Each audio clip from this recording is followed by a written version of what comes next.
period, you can click on enroll, and the term,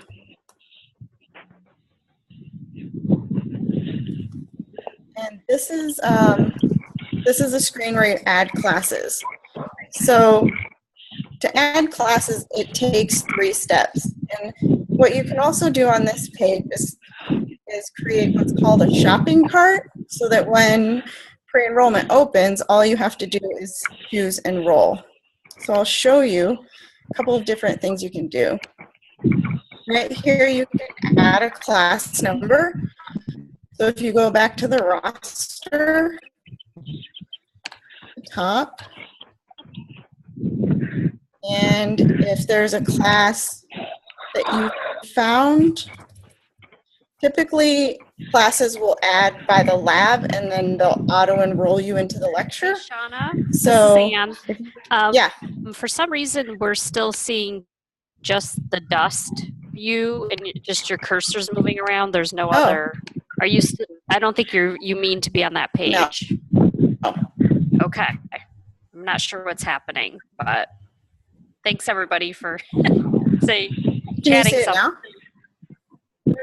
Yes. You can? Okay. Sorry, everybody. Okay. And folks, if you can mute your mics, you need to try to do that. There's a lot of background noise. The button is on the lower left of your screen.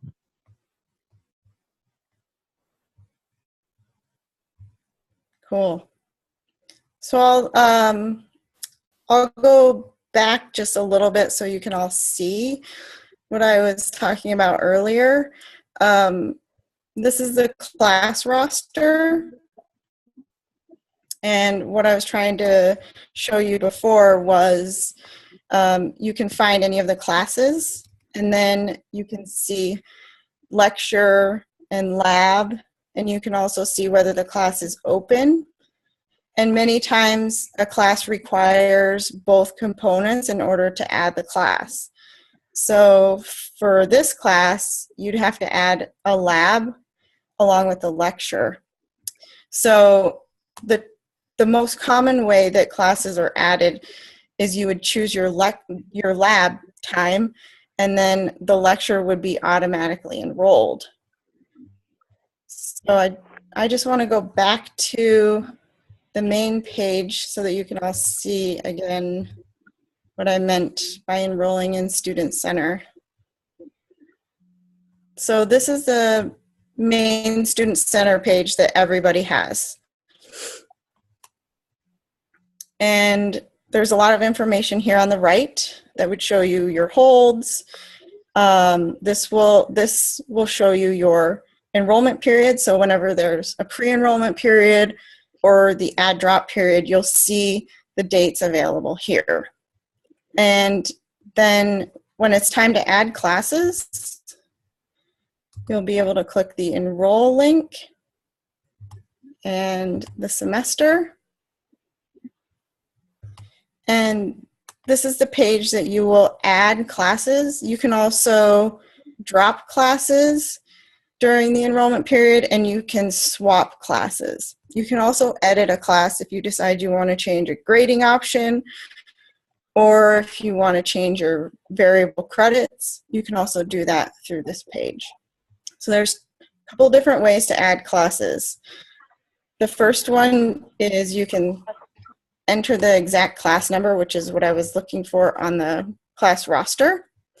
So if I want to add this class and this lab time, I would just enter 11609. So if I enter that and hit enter, it's going to show in my cart, it shows the lab, and then it's also adding the lecture. And if I hit next, it's telling me that both of them are in there. At this point, you have the ability to edit the class based on whatever preferences are available. So this class is only available as a letter grade. If it were available as SU, option would be there for you to choose. If it was a variable credit course, you could also change your credits from either more or less. And then if the class had instructor consent on it and the instructor gave you a permission number, this is the screen where you would add that permission number. And when you feel like everything looks good there, then you'll hit next again. And that is now part of your shopping cart. So at this point, I'm not able to continue on to the final step, which is adding the class to my schedule, because we're not in enrollment period. However, this class is now in my shopping cart as something I may want to enroll in once pre-enroll starts. So if I go back to my main page,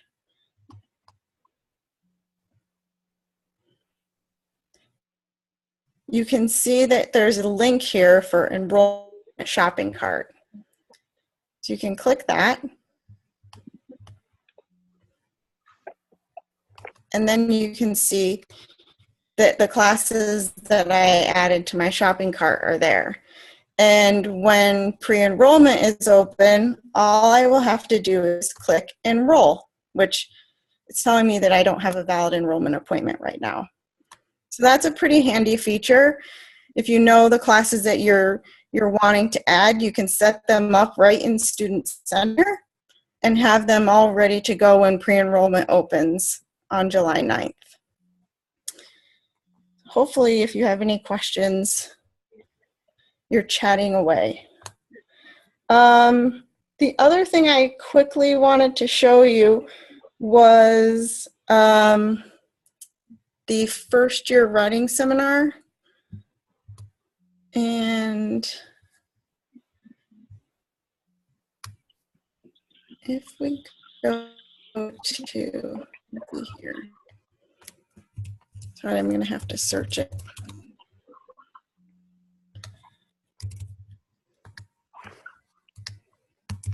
Okay.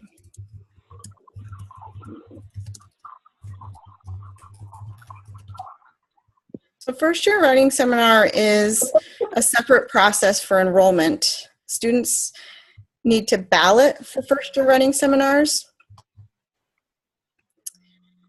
So this process would not be through the regular enrollment in Student Center. You would go to the first year writing seminar page, which is here. And then there's a process called a ballot. So you'll choose 5 of the first year writing seminars that are your top choice.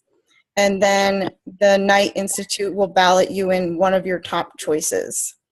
All of the first year writing seminars will be available for you to look at starting July 3rd, which is Tuesday. And you'll be able to click here and view all of them and then put together your ballot. What you should keep in mind if you do decide you want to ballot a first year writing seminar is that it should fit into the schedule that you're creating on Student Center. So if there's a time conflict and that's the first year writing seminar that you choose, you will be enrolled in it and there will be a time conflict on your schedule. So we want to try to avoid that. You can also look at other classes that will fulfill the writing requirement. These courses for English will count in CALS for written expression. And if you have any questions, just let me know or put a post up on Chatter and we can all help you. I think the last thing I wanted to just quickly chat about, and maybe others have some more information, is talking about if you are trying to add classes to your schedule and they're full. So there's a lot of different classes that you might be looking at that could be full when you get to them. Maybe if you're looking at a math course or a chemistry course or biology, there's different reasons that they could be full. So my suggestion is to continue to go back to the course and see if any spots open. We'll also have a document up on Chatter for some of the large biology courses and for the chemistry courses if they do fill up. So definitely post your questions up there. But if you're looking for courses that are full that might meet a major requirement, make sure to reach out to your advisor or your department coordinator, and they might be able to give you some alternate suggestions for a course to add. But there's also a lot of movement during the add drop period. So students will come back, they'll look at their schedule and decide that's not what they wanted to take. So they'll switch things around, which you'll have the same enrollment period, so you can drop and swap and add also. So I wouldn't worry too much if you're not able to get into a full schedule in July, but we're also happy to help you. So that's pretty much all I had to share. I think I'm going to turn it over to Steve right now.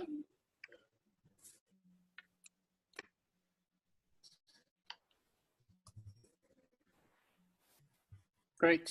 So my name is Steve Shaum in the College of Agricultural and Life Sciences. But I also do pre-health advising, and that would include anything that is in the health fields, including veterinarian medicine, human medicine, nursing, dentistry, all those kind of fields. So the main thing that I want to share with you is that there are some excellent guides that the university has published, and those guides can help answer a lot of questions about things that you should plan for, the classes that you specifically need to take for, to prepare for the MCAT exam, or the dental exam, or the veterinary exam, and so forth. So I'm going to post some links in the chat box, and it will take you directly to those guides, and you can take a look at those. Another helpful tool in those guidebooks is it gives you a timeline, and I know all of you are transfer students, and the timeline can be very helpful. It's in the back of the guides, and it's taking a gap year, what you should do during that gap year, and when you should be taking the MCAT, if you're going to medical school, and those kind of things. So I'm going to post those right now in the chat, and hopefully you can see those. There are 4 links. One is for the first and second year human health guide, and typically that is for freshmen and sophomores, but there's a lot of helpful information in there, such as the list of courses that you need to take. The second link is to the advanced pre-medical guide, and that is to prepare for applying to medical school. It tells you about the MCAT. It tells you about the HCEC program that we have here on campus that can help you with a recommendation letter, and a variety of other things. And then there's also a guide to the animal health guide, and that is for those who are interested in being a veterinarian and so forth. And then the last one is a link to various other guides. So for example, if some of you are interested, a law school guide, and that can help you with that kind of information, but there's some other guides as well. So you can take a look at that link. That is really, well, I guess some of the resources that we can help you with besides health careers is that the Student Services Office, the career team, can help you with all kinds of different things to help you with internships, and resumes and cover letters and mock interviews and all those kind of things. And so once you get to campus, I encourage you to schedule a time to come see us, and we can help you with all kinds of different questions and get you on your way. So that's about all I want to share, unless people have specific questions about health careers and so forth. And if you do, you can put those into the chat, and we can try to help you answer those.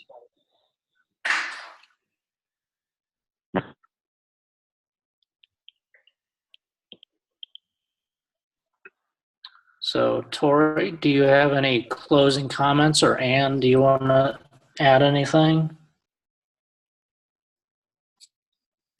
Shawna, did you talk about the swim test requirement that was on the agenda that we put together?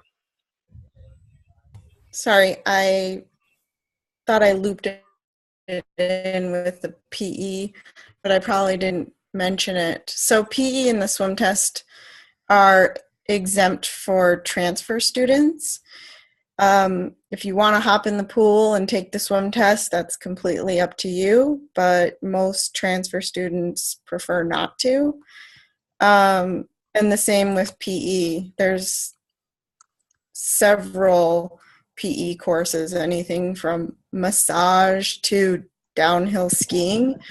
So a lot of students love to take PE courses, but as I mentioned before, those classes will not count towards academic good standing or full-time status.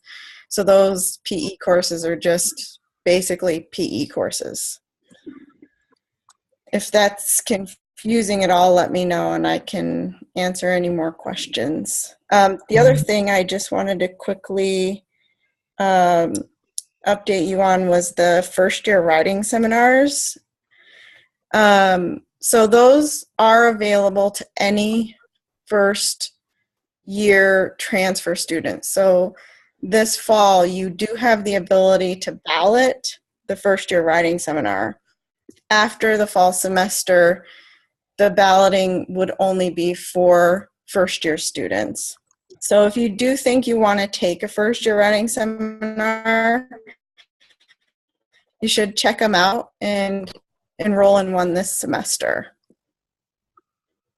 Any other questions? Does anyone want to hop in and ask a question?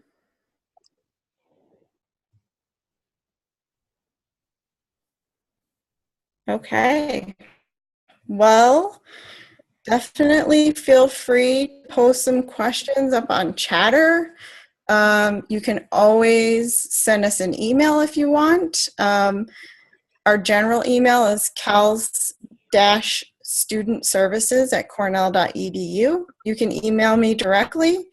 My email is sll33@cornell.edu. And I'm happy to set up appointments with any of you if you want to have a phone appointment or a Skype appointment or anything that would help you answer any confusing questions, especially before pre-enrollment. But really looking forward to seeing you all in the fall, and we will post all of the contact information in Chatter so that you can follow up if you need to. So have a great night, and thanks for joining us.